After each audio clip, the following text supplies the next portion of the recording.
Квинтесенција со Ацо Станковски. Квинтесенција доаѓа од Аристотеловата филозофија за конституцијата на светот и постоењето, кое е конспирирано како комбинација од 4 елементи – земја, вода, воздух, оган. А петтиот елемент, кој ги соединува сите и ги регулира, е наречен квинтесенција.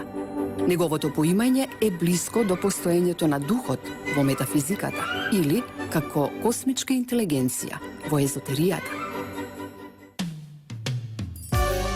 Добро вечер, драги слушатели на Радио Слободна Македонија, која емитува во боја, како што веќе одамна видовме.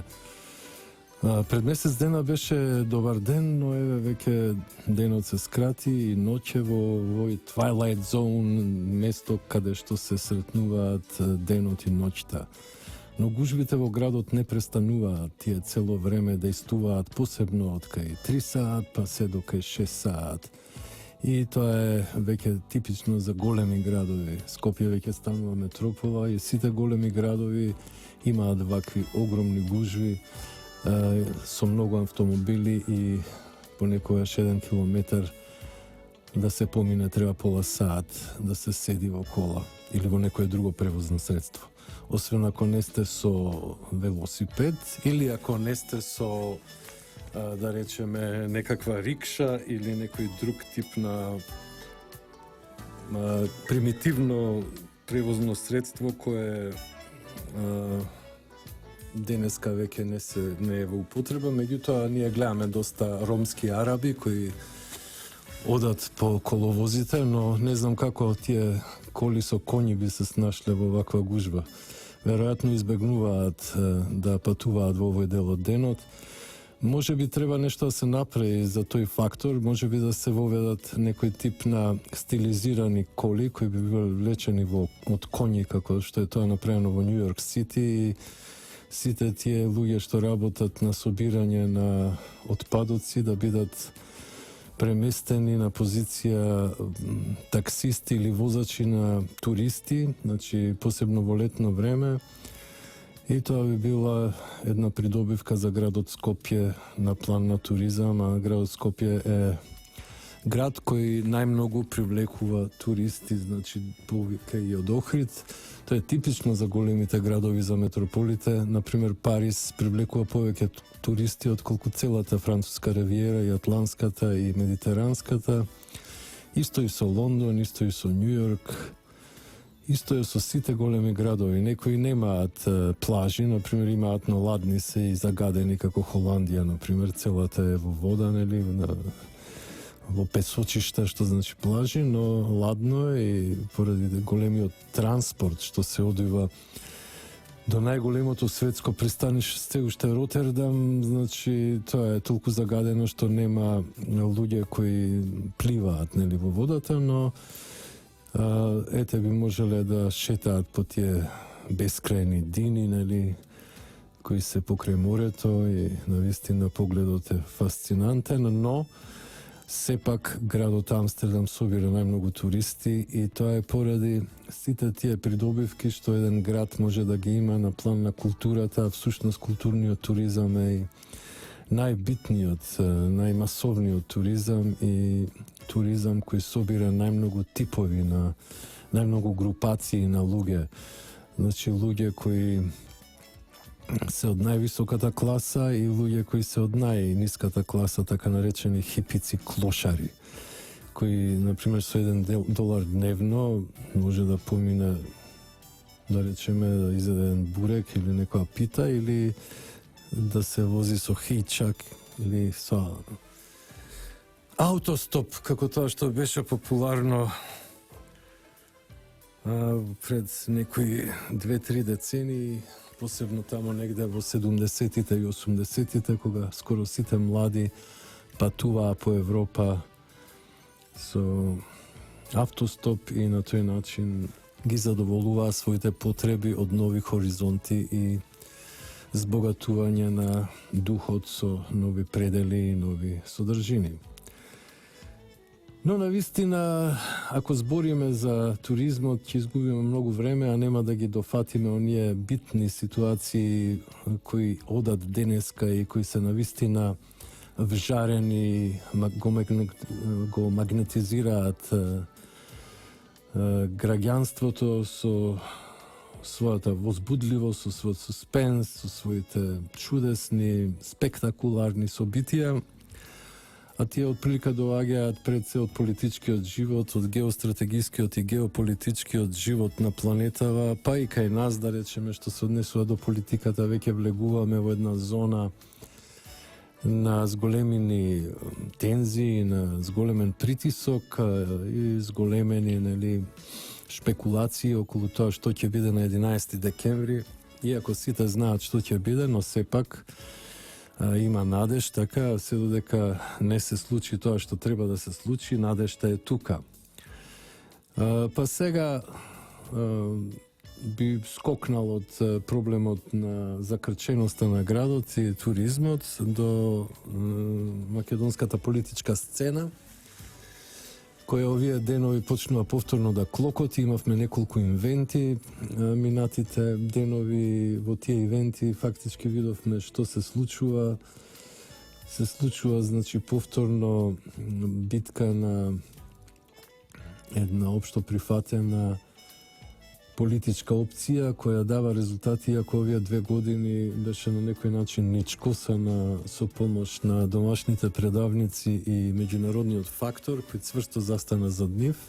Знаеме зошто, поради нивната сервилност, поради нивната спремност потполно да се дадат во служба, во една лакејска служба на тој меѓународен фактор. Знаеме кој неколку западни земји, всушност и тие западни земји се обични трабанти и папети на големиот играч на меѓународната сцена, се уште најмоćната империја на светот, United States of America, која исто така овие денови проаѓа низ една неверојатна гужва, би рекол, низ една ситуација на големо лудило, на еден геополитички карусел, геополитички затоа што и од надвор и од внатре се случуваат чудни премрежија. На внатрешен план во Америка се случуваат претседателските избори, веројатно најспектакуларните и најчудните, најполитички некоректните до сега избори, каде што немаше милост, барем во вербален смисол, помеѓу кандидатите. Исто така и самите кандидати беа прилично инкриминирани на разни нива, пред се Хилари Клинтон за Трамп, кој имал бон виванска младост, може се да се каже, а пред се тие се ограничија за критика на неговиот мачоистички тип на постоење, за неговиот сексистички тип на поимање на спротивниот пол, според оние така наречен Холивуд тейп кој излезе, нели, и му го снижи рейтингот во тоа време, ја позиционира многу повисоко Хилари, дури во еден момент 12 поени на национално ниво го претекна Трамп. Според некои, нели, истражувања, некои сондажи, а знаеме дека тие сондажи се навистина нерегуларни, непрецизни, затоа што се навивачки, нема ништо во нив рационално и ништо нема неврзано и праведно. Затоа целата ситуација е фактички ставена во некоја магматска состојба и тешко е човек да добие представа што всушност се случува. Би рекол дека тие така наречени полови кои американците ги прават со една неверојатна ревностност, одеа на различни нивоа, беа фантастично дискрепантни на моменти. Така, например, некои од тие полови кои се сателити, од медиуми кои се сателити на Демократската партија на Америка, покажува огромно водство на Клинтон, огромно во рамките на можното, нели, тоа, како што реков, беа double digit или двоцифрена бројка, дури одеа на 12. А други пак кои беа, според моја перцепција и според перцепција на многу други аналитичари и обсерватори на оваа состојба, наклонети кон Трамп, па тамо дури Трамп водеше за 3, 4, па и 5 поени на национално ниво во однос на Хилари. Секако ова се скрупулозни дискрапанции, иако се огромни во однос на нашите, каде што нели знаеме дека тие што правеа некакви сондажи, ако и се наклонети на условно кажано левицата, иначе левица според мене не постои во македонската политика, тоа е само едно фолирање дека е левица, се работи за една криминална банда или криминално здружение кое го малтретира македонскиот народ веќе повеќе години, никако да се откачи, да свати дека не е пожелно на македонската политичка сцена, дека е застарена, прегазена од историјата и единствено нешто што може да прави е да прави збрки и да служи безпоговорно на нашите историски душмани кои сакаат Македонија нели да ја разградат, да ја распарчат и да ја дизајнираат според некои своји принципи кои никако не соодветствуваат на нашите интереси. Значи, таа криминална партија или здружение, може би подобро кажано, од корист, нели, кое е способно да и спремно да служи секогаш на појакиот и секогаш инклинира кон појакиот и кај него нема ни вера, ни принцип, ни ништо, туку само гледа каде може да се оќари и тоа го прави цело време, која едноставно не ни постои како веројатно реално, како реална политичка моќ во државата. Сите предпоставуваат дека на овие избори ќе доживее катастрофален пораз, поголем од било кога до сега, но исто така се шпекулира во јавноста, посебно кај оние кои на некој начин се инволвирани во подлабински согледувања на нештата, дека веќе се спремни одредени сценарија кои треба да ги дерогираат изборите, да не ги признаат, нели? Повторно истата приказка. Па после на сцена стапува меѓународниот фактор, кој веќе има готови сценарија, плюс сите тие соросоидни здруженија кои се како некакви обсерватори, како некакви контролори на изборниот процес.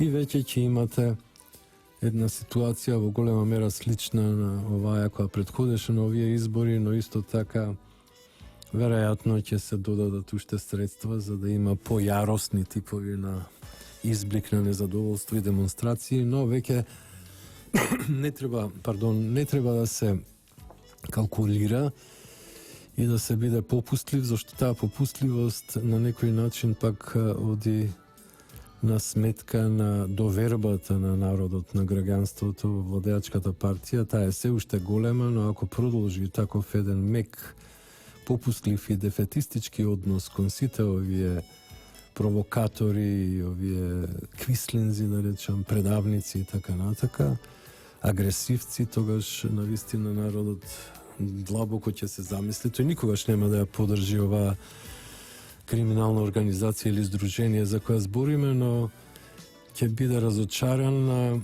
во владеачката гарнитура која не превзема ништо, туку цело време се наведнува, кубурата никогаш не ја вади, што е стварно очајно, и ќе дојде, да речеме, до едно губење на довербата на македонскиот народ во овој политички процес и во политички систем и може да дојде до голем хаос, до обид да се преземат стварите и судбината во своји раце и цело оној гнев кој се собира веќе 2, 3, 5, 10, може би 30, може да 70 години, зашто оваа гарнитура е како еден феудалистички комуњарски систем, нешто слично како Северна Кореја, но со обезвластена ситуација од пред 25 години, но сепак со многу махинации и клиентелизам кон меѓународниот тие се одржуваат во живот. И со многу пари, нели, тоа е едно лукративно здружение кое цело време работи за пари, идеали нула. Парите им се идеал и нивниот комфор. Но како и да е, ќе дојде до една ситуација во која народот веќе нема да партиципира во системот, што може да значи дека ќе се изродат други ситуации, може би вистинско едно револуционарно милје во кое сите овие букачи ќе бидат збришани од лицето на земјата, затоа што се крајно неконструктивни, злобни, мизерни и не носат никаква вредност, нити социјална, нити политичка, нити културна, нити економска, но може да дојде до стравот на десолуција доколку и понатака им се повладува и не се покаже карактер. Значи мора да им се покаже карактер. Знаеме дека ВМРО ќе победи со огромна разлика на 11 декември и ќе треба да им се покаже карактер. После тоа да не прават нови скаламуци, да не го дерогираат македонскиот политички систем, но и економскиот систем и културниот и сите други системи кои создаваат еден вид хармонија во општеството. Како и да е, потезите што ги направија при создавањето на листите покажува дека тие навистина се уплашени.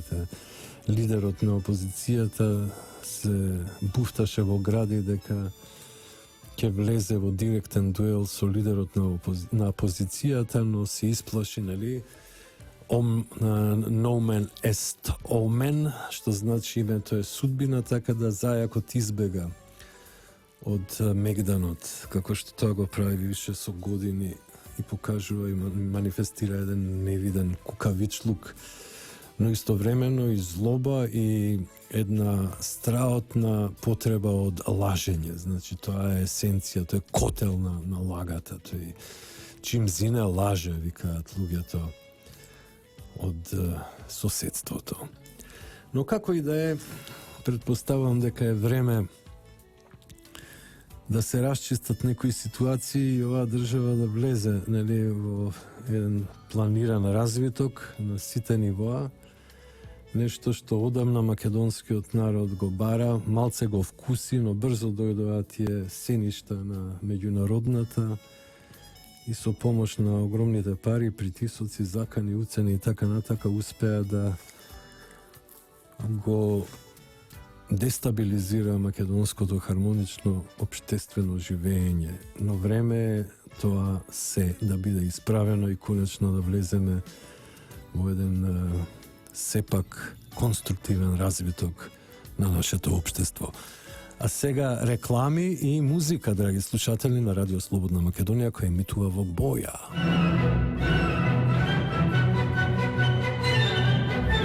Квинтесенција со Ацо Станковски. Драги слушатели на Радио Слободна Македонија, во оваа квинтесенција би сакал да ви зборам за некои феномени кои се поврзани со аспектот на персонификација на општествата.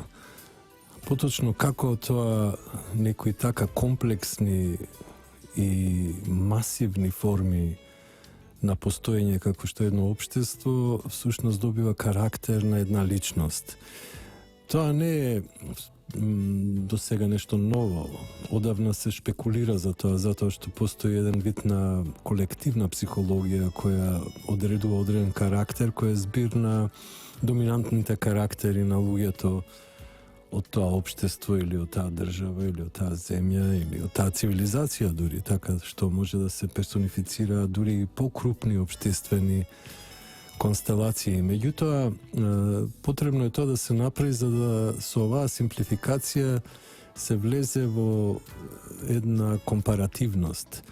Поточно би сакал да ви зборам за тоа што се случува во најголемата и најмоćната, мислам по капацитети, војни, економски и така натака држава во светот Америка и една мала, сосема мала, неугледна, но сепак геостратегиски битна држава кај што е Македонија.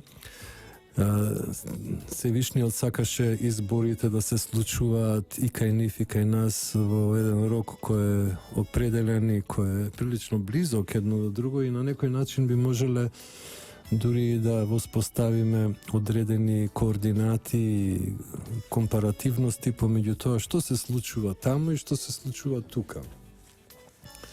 А тоа го велам затоа што всушност многу нешта се случија и таму и тука, нешта кои се соодветни едни на други и како да произлегуваат едни од други.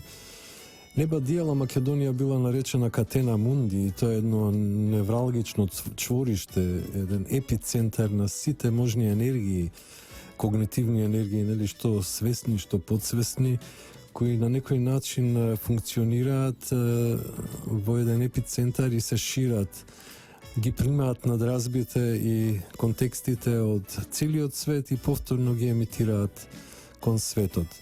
Тоа е едно магиско гледање, херметичко гледање на нештата за кое многу луѓе воопшто не се свесни, дури им изгледа абсурдно. Но тоа е затоа што не се запознаени со длабинските аспекти на функционирањето на природата и општеството. Туку гледаат на еден прилично едноставен начин како конзументи кои ги примаат сите тие информации без размислување, а нити се бават со некој истражување кое би го поспешиле нивниот светоглед и би ги вовеле во некои подлабоки сознанија. Но затоа сме ние тука, на некој начин да им го предадеме тоа како на тањер и тие едноставно да се просветлат низ нашите активности овде во ова неверојатно радио Слободна Македонија, што емитува во боја.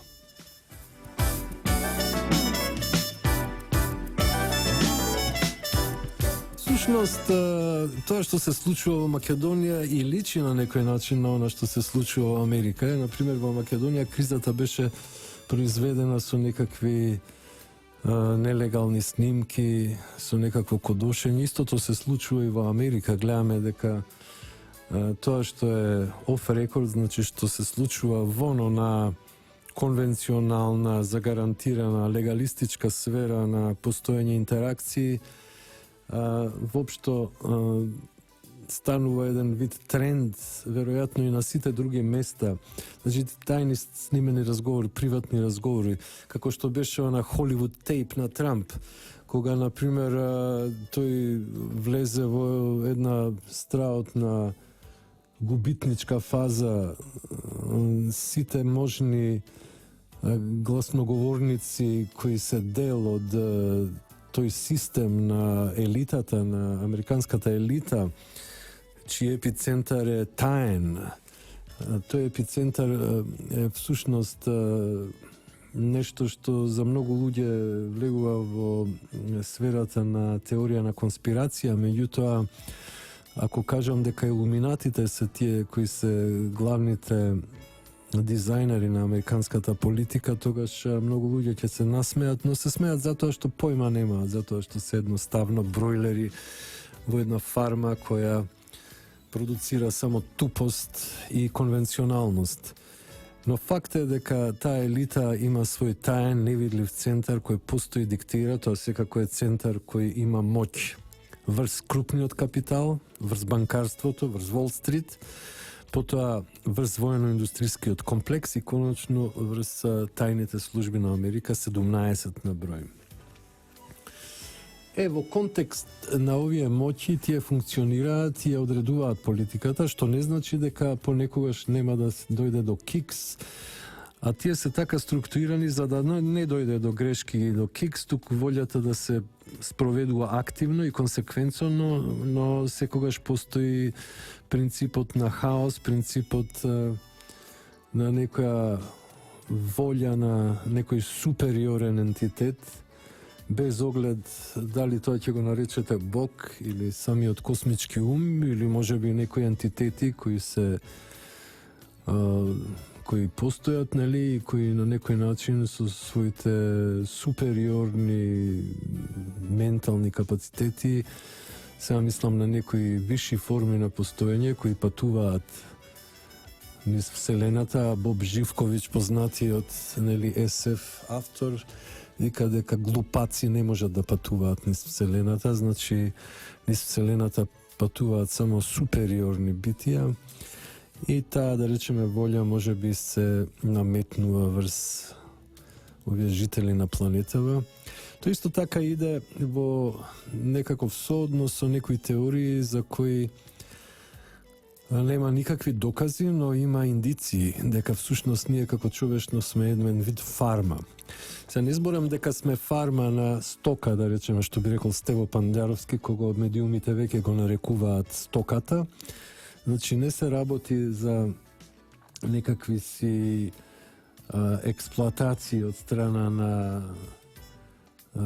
олигархијата, елитата, односно пролетаријатот и ситната буржуазија, туку се работи за ентитети кои се од сосема друга структурологија, кои доаѓаат од длабокиот свемир, нели, од космосот, од длабоката вселена и бараат живот, нели, кој ќе најдат, тоа се всушност еден вид ресурси.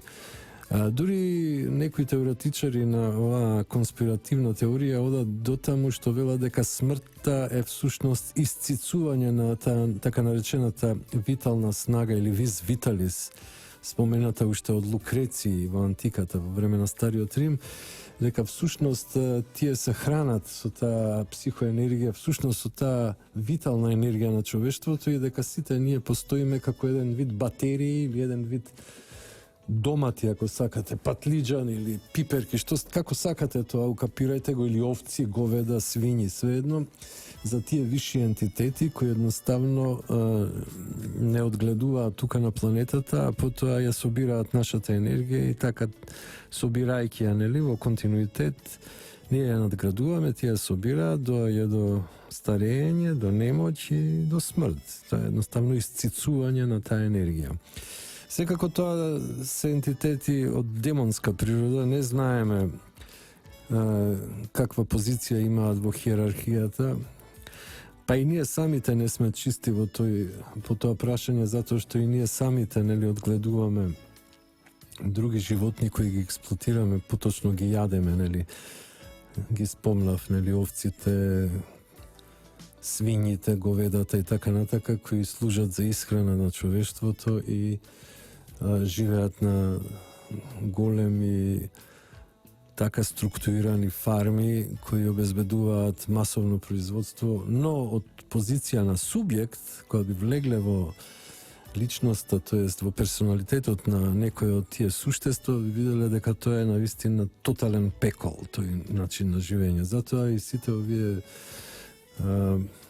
NGO-а кои се бават со проблемот на заштита на животните, а веројатно тоа го согледале и затоа тој порив, нели, таа емпатија која постои помеѓу нив и животните, посебно домашните животни, зашто дивите животни се во сооднос со природата, тие се прилагодени на природата и живеат во еден циклус кој е Богом даден, што би рекле. Меѓутоа, домашните животни се производ на човековата волја и неговата потреба од исхрана, нели, од енергија. Од тој аспект, нормално, целиот овој живот е пекол.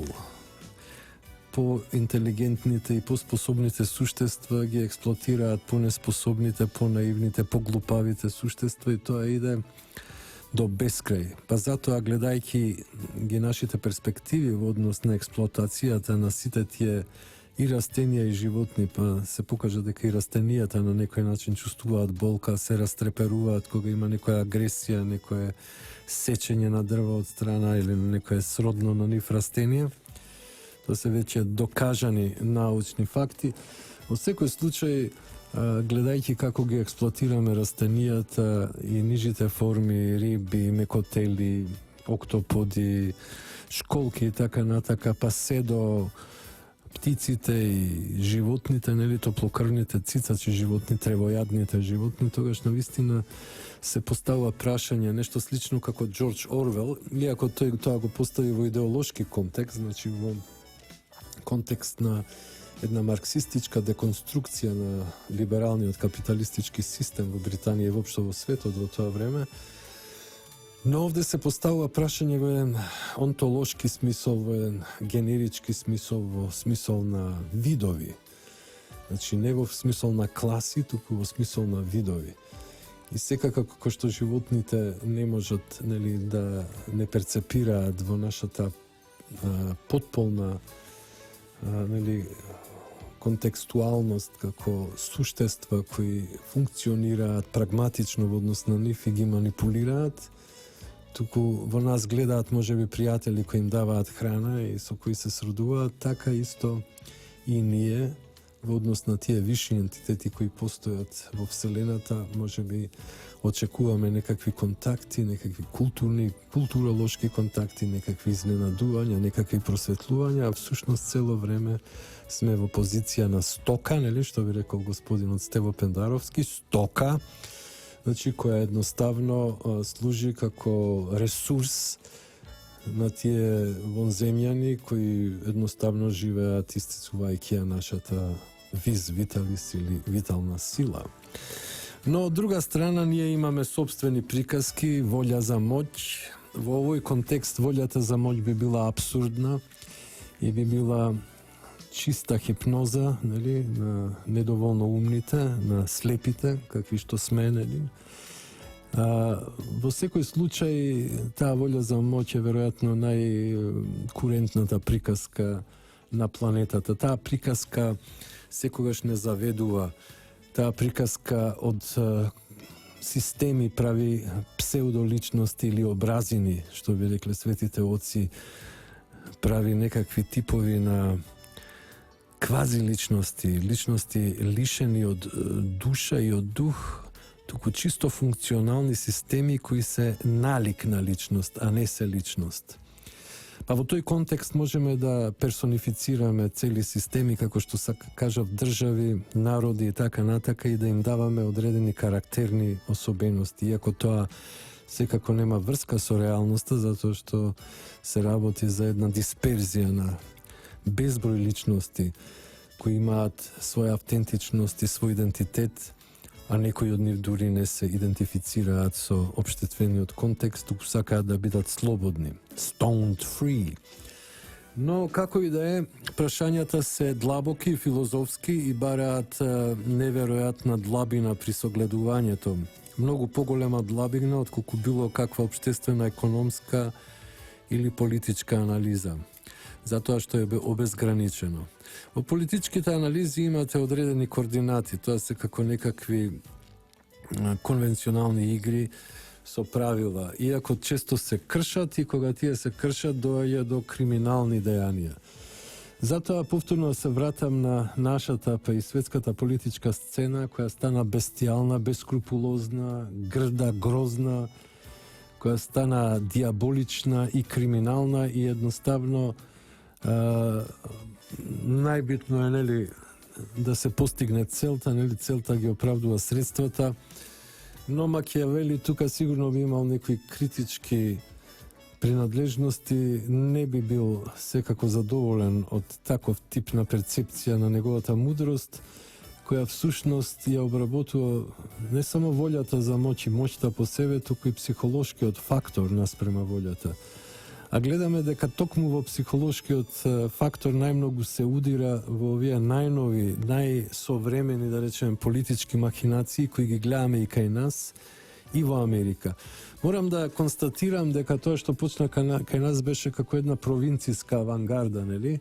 Како едно испитување и после тоа се примени оваа голема битка на титани на американската политичка сцена помеѓу господинот Доналд Трамп и госпожата Хилари Клинтон, и тоа веќе доби слични димензии на македонската политичка сцена со неверојатни навредувања, со еден политичко некоректен јазик, со вадење на аргументи, со вадење на прљав веж, со портретирање, гротескно портретирање на карактерите на протагонистите и барање на сите нивни можни грешки.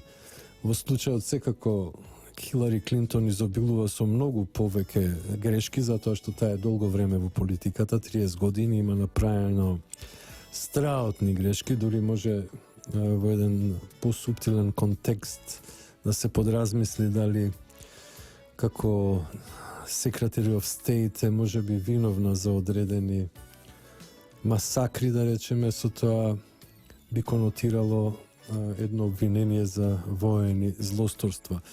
Но било како било, дури и кај нас би рекол дека нештата навистина функционираат во тој смер. Но тоа ќе биде после рекламите. А сега, драги слушатели на Радио Слободна Македонија, повелете на реклами и троа музика.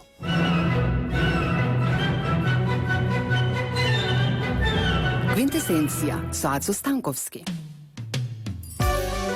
Навистина чудесна е нашата животна приказка, посебно онаа која конвергира со духот, со умот, со спознанието. Често пати некои мудреци знаат да кажат дека човек што помалце знае, што е поглуп, толку е посреќен и обратно. Колку повеќе знае, толку е позамислен и депресивен, соочувајќи се со страотните структури на уништување, на експлоатација, на манипулација, на робување конечно.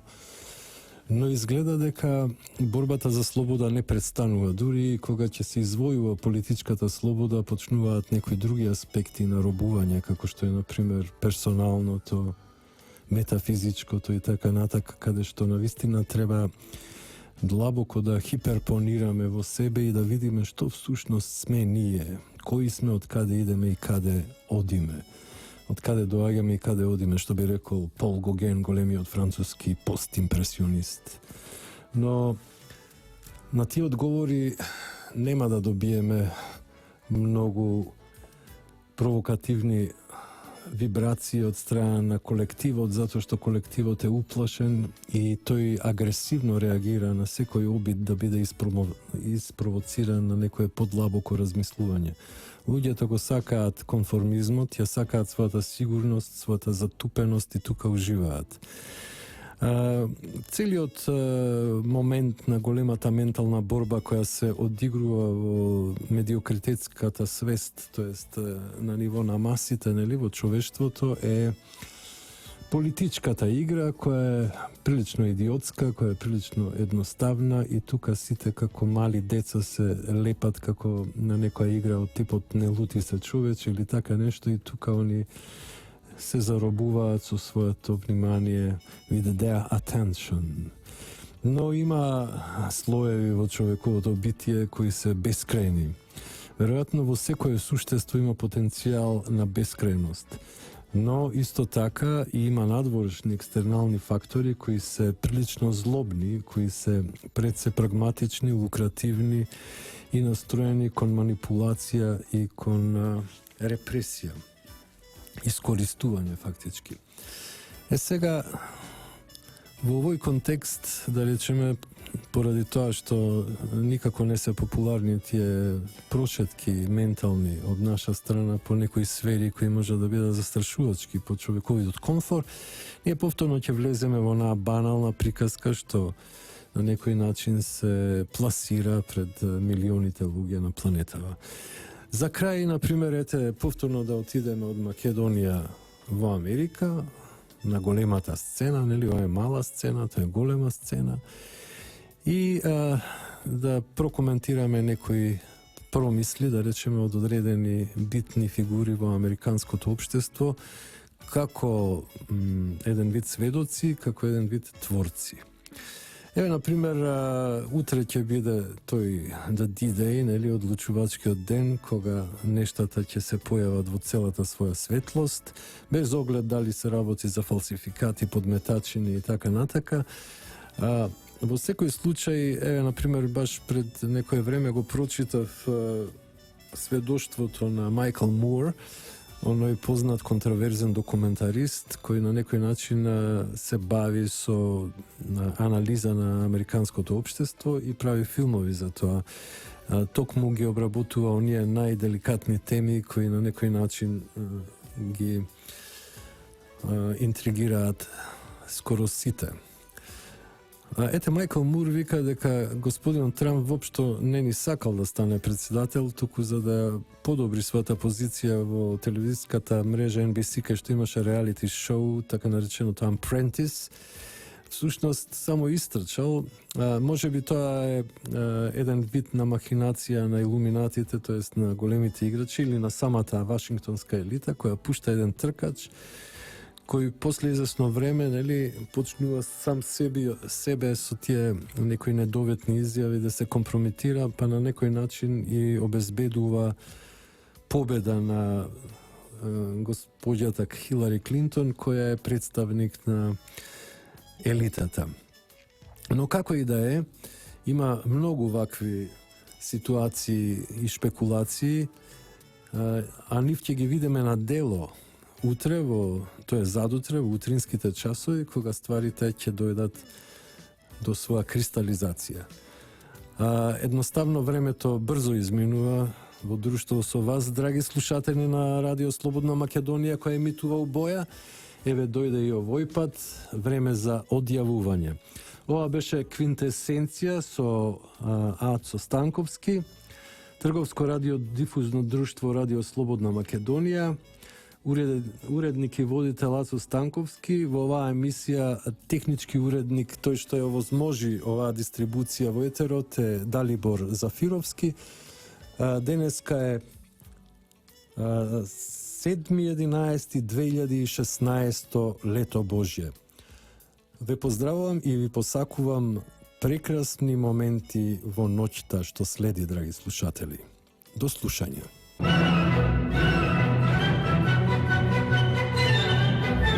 Квинтесенција со Ацо Станковски. Квинтесенција доаѓа од Аристотеловата филозофија за конституцијата на светот и постоењето, кое е конспирирано како комбинација од 4 елементи: земја, вода, воздух, оган. А петтиот елемент, кој ги соединува сите и ги регулира, е наречен квинтесенција. Неговото поимање е блиско до постоењето на духот во метафизиката или како космичка интелигенција во езотеријата.